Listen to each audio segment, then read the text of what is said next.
Assalamualaikum warahmatullahi wabarakatuh. Perkenalkan, nama saya Endang Sri Wahyuni Nasution dari Prodi Pendidikan Ekonomi semester 7A. Saya dari kelompok 1 ingin memaparkan hasil makalah kelompok saya yang berjudul atau dari mata kuliah akuntansi keuangan. Adapun sub-sub materi makalah kelompok kami yang pertama yaitu akuntansi keuangan dan standar akuntansi. Yang kedua, konsep yang melandasi akuntansi keuangan. Yang ketiga, laporan laba rugi. Dan yang keempat adalah laporan laba rugi komprehensif. Baik, langsung saya jelaskan isi makalah dari kelompok saya. Yang pertama yaitu akuntansi keuangan dan standar akuntansi. Akuntansi keuangan adalah bagian dari akuntansi yang berkaitan dengan penyiapan laporan keuangan untuk pihak luar seperti pemegang saham, kreditor, pemasok, serta pemerintah. Prinsip utama yang dipakai dalam akuntansi keuangan adalah persamaan akuntansi (aset sama dengan liabilitas plus ekuitas). Akuntansi keuangan berhubungan dengan masalah pencatatan transaksi untuk suatu perusahaan atau organisasi dan penyusunan berbagai laporan berskala atau berkala dari hasil pencatatan tersebut. Hal penting dari akuntansi keuangan adalah adanya standar akuntansi keuangan atau SAK yang merupakan aturan-aturan yang harus digunakan di dalam pengukuran dan penyajian laporan keuangan untuk kepentingan eksternal dan internal.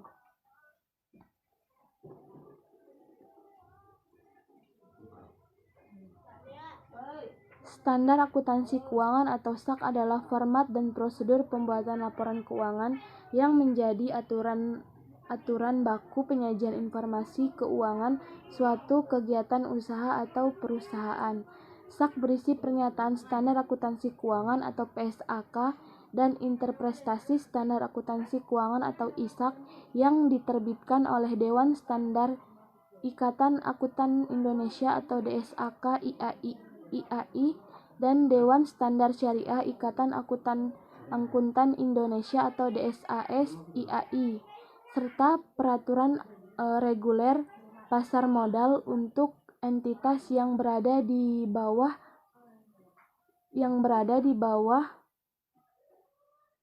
pengawasannya.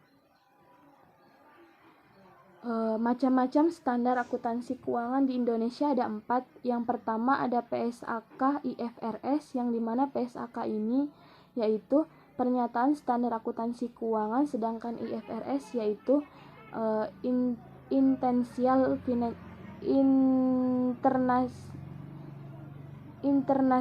Financial Reporting Standard. Adapun manfaat penerapan IFRS ini, yang pertama dapat meningkatkan daya banding laporan keuangan, memberikan informasi berkualitas di pasar modal internasional. Yang ketiga, menghilangkan hambatan arus modal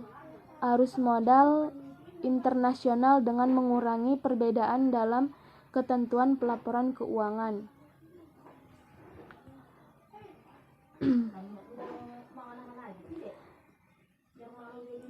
Yang kedua ada SAK etap. SAK etap adalah standar akuntansi keuangan untuk entitas tanpa akuntabilitas publik. Standar ini dipakai oleh entitas yang tidak memiliki akuntabilitas publik yang signifikan, sehingga entitas atau perusahaan dimaksud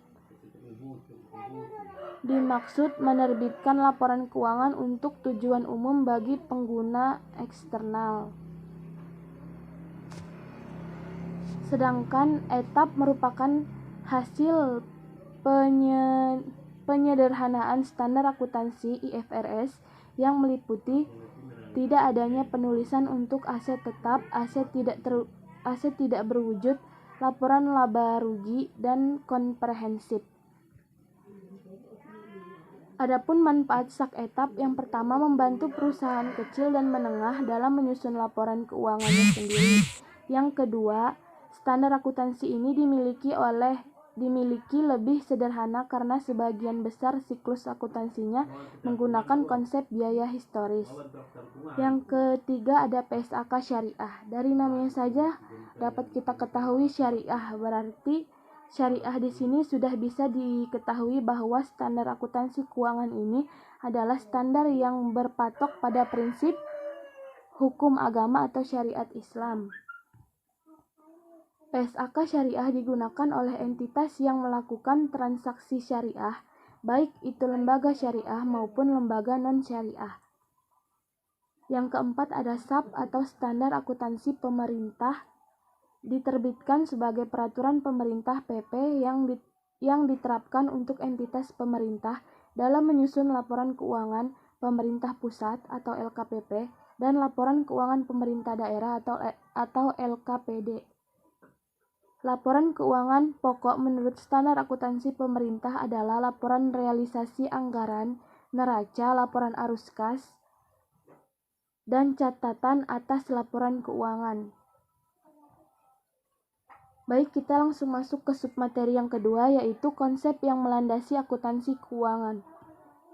Akuntansi berasal dari kata asing accounting, yang artinya bila diterjemahkan ke dalam bahasa Indonesia adalah menghitung atau mempertanggungjawabkan. Akuntansi digunakan di hampir seluruh kegiatan bisnis di seluruh dunia untuk mengambil keputusan sehingga disebut sebagai bahasa bisnis. Akuntansi adalah suatu proses mencatat, mengklarifikasi, meringkas, mengolah, dan menyajikan dan transaksi serta kejadian yang berhubungan dengan keuangan sehingga dapat digunakan oleh orang yang menggunakannya dengan mudah dimengerti untuk pengambilan suatu keputusan serta tujuan lainnya. Akuntansi perbankan adalah seni pencatatan, penggolongan, pengiktisaran atas seluruh transaksi yang terjadi di dalam bank yang hasilnya berupa laporan keuangan. Laporan keuangan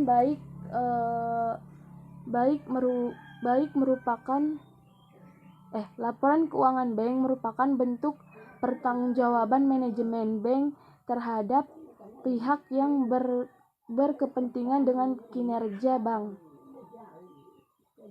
Akuntansi perbankan juga dapat diartikan proses akuntansi bank yang juga meliputi pencatatan, pengklarifikasian, penganalisaan, penafsiran data keuangan bank yang dilakukan secara sistematis guna memenuhi kebutuhan pihak-pihak yang berkepentingan, baik internal maupun eksternal atau baik di luar maupun di dalam. Yang pertama ada kerangka konseptual akuntansi. Yang kedua ada konsep dasar pelaporan. Yang ketiga ada asumsi dan konsep dasar akuntansi. Sedangkan konsep dasar akuntansi tersebut memiliki berbagai macam atau memiliki beberapa konsep dasar akuntansinya, antara lain yang pertama yaitu ada kesatuan usaha, yang kedua ada kesinambungan, yang ketiga ada periode akuntansi, yang keempat ada pengukuran dalam nilai uang, yang kelima ada penetapan beban dan pendapatan. Dan sekian materi yang dapat saya sampaikan, kurang lebihnya saya minta maaf.